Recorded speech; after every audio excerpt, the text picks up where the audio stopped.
The Legend of Zelda is my favorite franchise of all time. A franchise that's been around since the 80s and continues to put out banger after banger. Except Triforce Heroes, we don't talk about that one. After the release of the widely popular Breath of the Wild, it was only inevitable that we would get a successor. After the longest wait between Zelda games, Tears of the Kingdom released on May 12, 2023, throwing the entire world in a Zelda frenzy, including me. Does Tears of the Kingdom live up to the hype? And does it dethrone my favorite Zelda game of all time, Twilight Princess? Hi, I'm Klubb, and welcome to Klubb's Hub.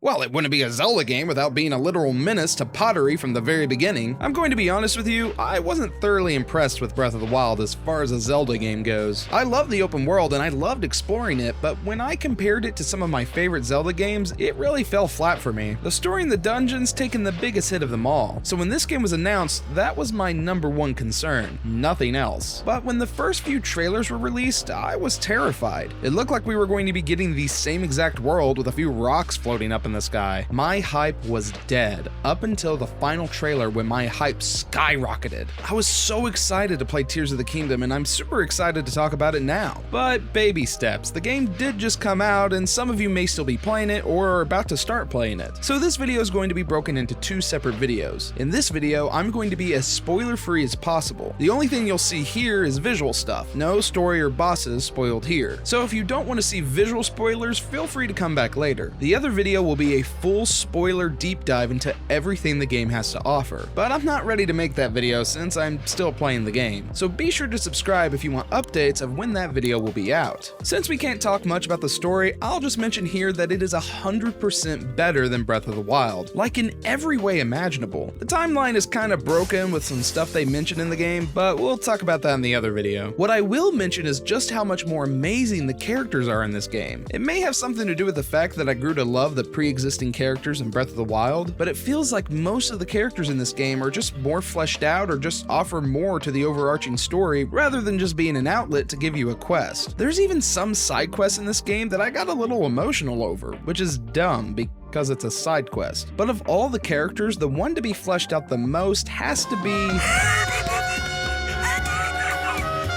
Hi, wait, what are you doing? I've seen enough anime to know where this is going! Let's talk about Link's new abilities that are replacing the Sheikah Slate abilities. This is the Monado's power! I'm really feeling it! Now it's rhyme time! First we have Recall, an ability that will allow you to rewind something in time, which can be extremely useful for cheesing puzzles or retrieving an item when you mess up something. Then we have Ascend, an incredibly handy ability that allows you to travel upwards through any flat surface. I found myself using this ability the most since it's a pretty great way to maneuver yourself around the world without wasting too much time, assuming that you can find a ceiling that isn't too high and is flat. Next we have Ultra Hand, the ability I would say is the main mechanic of the whole game. You see, this ability is Magnesis from Breath of the Wild, but better, as you can move things around like you could with Magnesis. We know what hole that goes into, right? I think that goes in the square hole. But you can also fuse and meld things together to make all sorts of wacky ways of fighting and traversing the world. Tears of the Kingdom has these devices and building materials laying around everywhere with the intent of you creating something with the Ultra Hand. But I was never too good at it. No, come back, stop! No, it's literally a loose cannon! And since there are so many things to combine together and build, it gives you this huge pool of different ideas and structures you can make, with the only limit being your imagination. Something that to me took a while to kick in.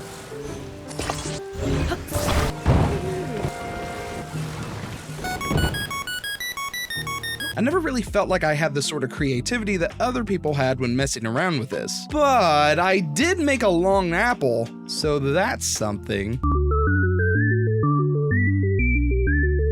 Last, we have our other flagship ability, Fuse. You see, one of the biggest complaints from Breath of the Wild was the weapon durability. Weapons would break all the time, and while that technically hasn't changed, they decided to change the way weapons work by letting you fuse literally anything to your weapons, shields, and arrows. You can make a sword stronger by adding a monster part to it, or make your shield a mining machine by adding spikes to it, or you can make your arrows fire arrows by adding a fire fruit to it. There are so many different combinations of what you can add, and you're encouraged to try out as many as you can, since there are some that will give you wild effects. And you're going to need all those weird and wild weapons for all the new what are you? Yeah, I'm not going in there. What is that? What is that? There was not a ton of variety in Breath of the Wild as far as enemies go, and they went above and beyond to address that issue in this game. They practically tripled the enemy count, and the more and more I explored, the more I kept getting scared at what may be lurking in the shadows. Speaking of exploring, I definitely owe this game an apology because I had no idea that the exploration was going to be as fun as it is in this game. I was under the impression that since it was the same map as Breath of the Wild, that there wouldn't be a lot to discover, but that couldn't have been further from the truth. While the mainland of Hyrule is practically identical, there are just enough differences to cause your urges to explore take full control. It's estimated that about 7 years in-game have passed since Breath of the Wild, and that shows in a lot of the landscapes. People have started rebuilding Hyrule since the Calamity, causing there to be more people out and about and building little depots. On top of that, there are so many cave systems now in Hyrule, just all over the place. I love that in Breath of the Wild, if you were heading to your destination, you'd spot a shrine and that would be the thing to get you off course. But now it's these cave systems filled with so many goodies and, yes, the return of shrines. And honestly, I feel like some of these are a lot more difficult than Breath of the Wild, causing me to stretch my thinking noodle a little bit harder. There's also, from my understanding, more shrines this time around, meaning more puzzles to sink your teeth into. But that's not all there is to explore. There's also all the new Sky Islands, which can go from being a simple island with a chest on it to the whole island itself being a puzzle and so much more. I would like to go more in detail with the Sky Islands here, but I think I'm going to wait for the full spoiler video. But wait, there's more! Call now and we'll throw in the entirety of hell for free! That's right, there is an entire underground system as well that encompasses the full map of Hyrule, and it is the most terrifying thing in the whole game. This place is pitch dark, and you have to go around lighting up these routes that'll help you get a lay of the land. The whole point of this place, at least according to the developers, is to drive your sense of adventure, and it is unbelievably fun to explore this area and find what it has to offer. You could just be walking around in the dark and think you faintly see something, and when you get a little bit closer, you're like, nope, I am not fighting that. But outside of hell, you may sometimes happen across a dungeon. That's right, it's entirely possible to just stumble across a dungeon. Not quite in the way I'd like, but it's doable nonetheless. I remember when Breath of the Wild was about to come out and we didn't know anything about dungeons, and I saw this image by Mixing, which was their interpretation of what an open world Zelda dungeon would be like. I wanted so badly to have a dungeon that blended with a world like this, but instead we got a bunch of stupid copy-pasted divine beasts. While I'm happy to say that the dungeons in Tears of the Kingdom are 1000% better. One of my buddies best explained it as if a Breath of the Wild and normal Zelda dungeon had a baby, and I couldn't agree more. The aesthetic is better, the music is better, and most of the puzzles are better. I don't want to go too in depth as to avoid spoilers, otherwise I'll just ramble forever, but I will leave you with a bit of advice. If you want that classic Zelda dungeon feel, turn your HUD to Pro mode before every dungeon. They like to tell you where everything is as soon as you start the dungeon, and I'd much rather just explore and find everything on my own. There is one thing that did happen at the end of every dungeon that bothered me just a little. Since this game is open and allows you to tackle them in any order, there's this specific cutscene that plays at the end of every dungeon, and it's practically the same every time. There are little things like that that bothered me throughout the game. Things like performance issues where the frames are dropping all over the place and the shadows looking ugly, or the Korok's mere existence. Or the fact that they decided to feed you story through the memories again, and that you can still find them in a random order, completely messing up the continuity and disjointing the hell out of the story. But with every grievance I had, it was either remedied or completely negated by the amount of fun I was having the entire time. For instance, the memories being out of order. Did you know that if you follow the questline for the memories, there's a cave that shows you the exact order in which to view the memories? They don't just flat out tell you, but they solve the issue in the most Zelda way possible. Hi, Future Klubb here for a slight correction. While this is true, Breath of the Wild did technically do this as well, by just straight up showing you the pictures in the proper order. I just didn't notice until now. So while I do think that a simple fix to this would be to just show you the memories in the proper order you got them in, I know why they didn't do that, and I can't really talk about it without spoiling anything. But I think to cement the point I was trying to make, memories, regardless of them being in a random order, are much better in this game from a story perspective, but we'll have to dive more into that in the next video. Anyways, back to present Klubb. And while the Koroks are back, there are a ton of new puzzles that they have for you, including the one where you have to get one back to his friend, which leads to two things: a fun brain teaser that forces you to use your imagination to get him where he needs to be, and people crucifying him on the internet.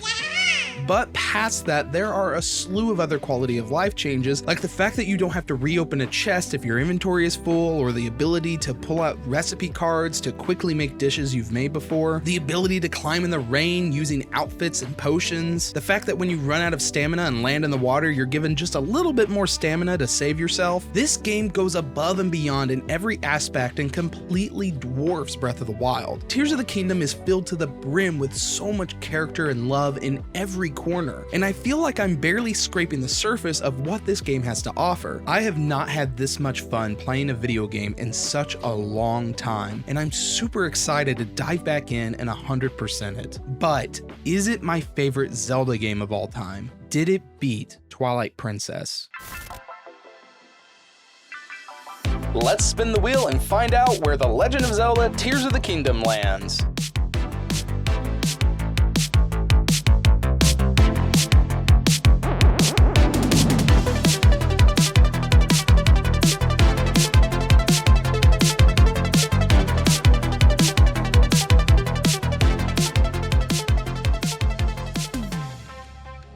That's right, Tears of the Kingdom is without a doubt not only my favorite Zelda game of all time, but my favorite video game of all time. I thought so long and hard about this, and it really tore away at me for a while, especially when we're talking about something being my favorite of all time. I mean, we're talking about something that surpasses games that inspired me to try other games in the genre, or even a game that surpasses my nostalgia. But I had to accept the facts. This game is the closest thing to perfection that we've gotten from Zelda in a while. I just had so much fun, and I couldn't deny that. I personally don't think there is such a thing as a perfect game. So when it gets down to it, I have to think if the things I dislike about a game outweighs the things I dislike about another game. And in this instance, Tears of the Kingdom was just too good. Any game that can get an emotional response out of me will always be high on my list. And maybe to an extent, it was nostalgia that stoked those flames. But this game stands triumphantly well on its own. And I'd love to go more in detail, but then we'd be crossing over into the spoiler side of things, so be looking for that video once I've finally done everything in the game. And who knows, maybe my opinion will change after I've collected every